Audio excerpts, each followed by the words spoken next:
Welcome to The Explainer. Today, we're diving into a really strange, very brief moment in time when going to see an adult film wasn't some shady back alley thing, it was actually a fashionable night out. This was the era of porno chic, a time when pornography just crashed right into the mainstream, creating celebrities, sparking huge controversies, and starting a cultural conversation that, honestly, is still going on today. So to really get this, you've got to understand just how massive this shift was around 1972. I mean, it was night and day. Before then, pornography was, well, pretty much what you'd picture. Crude, silent little film loops shown in seedy, men-only theaters. It was completely hidden away in the shadows. But then, all of a sudden, we're talking about feature-length movies, with actual plots that were being reviewed by real film critics and attended by celebrities and couples on date night. So, how on earth did that happen? Well, this wasn't some slow, gradual change. It was an absolute explosion. And it was really driven by just a handful of films that didn't just push the envelope, they pretty much shredded it, and they created a brand new audience out of thin air. And this brings us to the term that defined the whole thing, porno chic. So what does that even mean? Well, it was this bizarre little window in the 70s when seeing a pornographic film in a public theater became, for a hot minute, a fashionable, almost sophisticated thing to do for the middle and even the upper classes. Wild, right? So how did this whole normalization thing actually work? Well, for starters, the films had plots, which gave them this feeling of being legitimate cinema.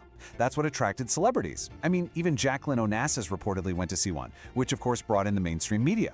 But the biggest game changer, the thing that really flipped the script, was that couples started going together. The audience completely changed. But here's the thing. When you drag something out of the shadows and throw it into the bright lights of the mainstream, you are going to start a firestorm. And boy, did this new visibility ignite a fierce cultural debate, with backlash coming from some very, very unexpected places. And this is where it gets really interesting, because it created one of the strangest political alliances you can imagine. On one side, you had religious conservatives, whose objections were pretty straightforward. It violated their moral principles. But on the other side, you had these really prominent feminist groups, and they were arguing that these films weren't liberating at all. No, they were just a new, glossier version of female exploitation. And if that wasn't enough, this whole thing was just tangled up in a web of other controversies. The films were constantly facing obscenity trials, but ironically, every time a film got banned, it just created this forbidden fruit effect that made it even more popular. And behind the scenes, the industry was reportedly being bankrolled by organized crime to launder money. So all of this just fed into this massive national debate about free speech and censorship that, let's be honest, we are still having today. But all the cultural and legal debates, that was one thing.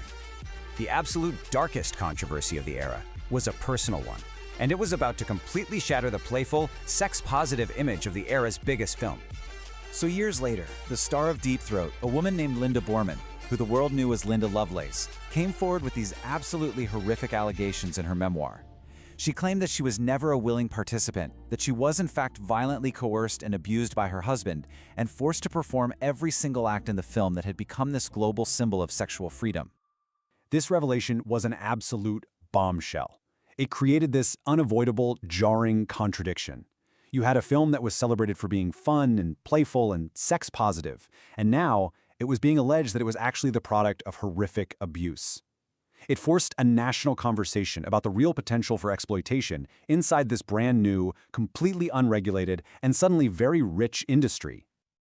Now, despite all the controversy, one thing was undeniable. These films are making a staggering amount of money. They'd created this incredibly powerful new business model, but that entire model was about to be completely upended by a new piece of technology. Just look at this number. $600 million. Now look, the revenue estimates for Deep Throat were almost certainly inflated, but numbers like this were being thrown around, and whether it was true or not didn't even matter. It signaled one thing loud and clear. There was a colossal amount of money to be made here. And that sparked what people call the golden age of theatrical porn, with bigger budgets, better production, a real gold rush. And this slide really lays out how it all came to an end. It happened in 4 pretty clear steps. So first, you've got that profitable theatrical golden age in the 70s.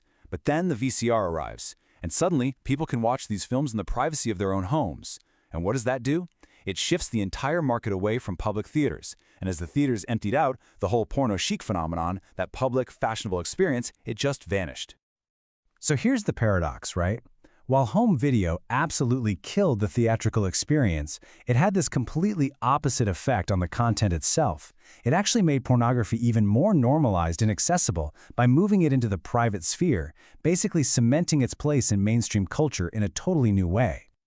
So the real takeaway here isn't just a story about a few controversial movies. It's about a permanent cultural change. The porno chic era itself was a flash in the pan. It was super brief, but it represents the moment that this kind of explicit content moved out of the shadows and into the mainstream for good, kicking off these huge debates about art, censorship, and exploitation that are still echoing today.